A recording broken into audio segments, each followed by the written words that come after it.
In this presentation, I'll be analyzing an issue of moral significance as a means of unpacking our Unit 3 question, how do values and beliefs justify our moral decisions? The moral question that I'll be examining is, should minors be charged as adults for violent crimes? This problem is closer to a social issue than to my personal one.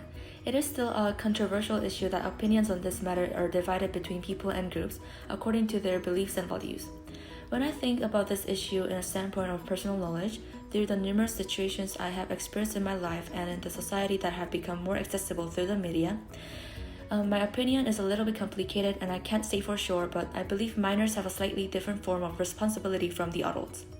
I would like to believe that there is a reason as to why adolescents are referred to as juveniles and why the entire legal system, probably the world over, instituted juvenile detention centers.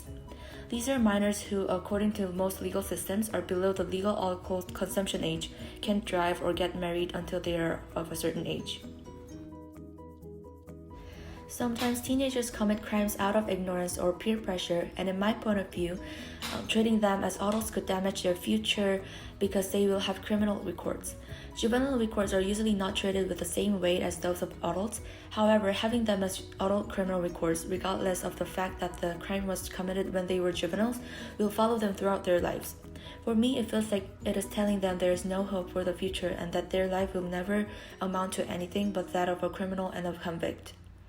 In the long run, this will only damage society and the juvenile's life when they could have turned their misfortunes around. Instead, I think focusing on rehabilitating the young people and keeping them from committing such crimes again would be more important.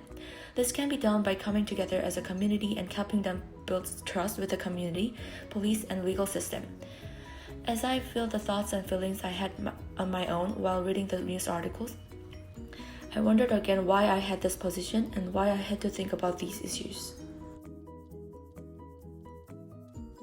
In terms of shared knowledge, through the knowledge known to the world, I was able to solve some of the questions about why I had this opinion, and I was able to have better knowledge about what is right or wrong about this issue by looking at the politicians' discussions, TED Talk speeches, and research on underage criminals involved.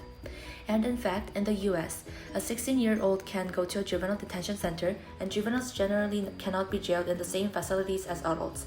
They have said that teenagers are considered weak, both mentally and physically, and this is the same reason why they are tried as juveniles and not adults. By having juveniles tried as adults, they will probably be sent to an adult facility which they are mentally not able to handle, and this could further damage them. Additionally, there are some research that shows that children prosecuted in the adult criminal justice system are more likely to reoffend than those held in the juvenile justice system. My thoughts would not be completely right, but I realized that as an individual in a community, I can have positions and opinions based on my own values and beliefs, and that it is my own legitimate justification in certain situations. When I think of ethical perspectives, I would say ethics of care is the most influential that centers on interpersonal relationships and care or benevolence as a virtue. Bringing back to the unit question, I believe a good way for me is to be introspective and think and feel what truly comes naturally to me, and should be aware how any right or wrong is entangled in other structures or laws, societal rules and expectations, and also emotions of love, family, friendship, and so on. And also be aware of my bias in this direction and where my choices of a right and wrong spring from. Values involve emotion, knowledge, thought, and ultimately choice of response. It also varies between individuals, and because values govern behavior, they color the way individuals view and respond to their world. It is important to understand the impact of values have on choice. While values can and do change over time, they represent a significant component of personality.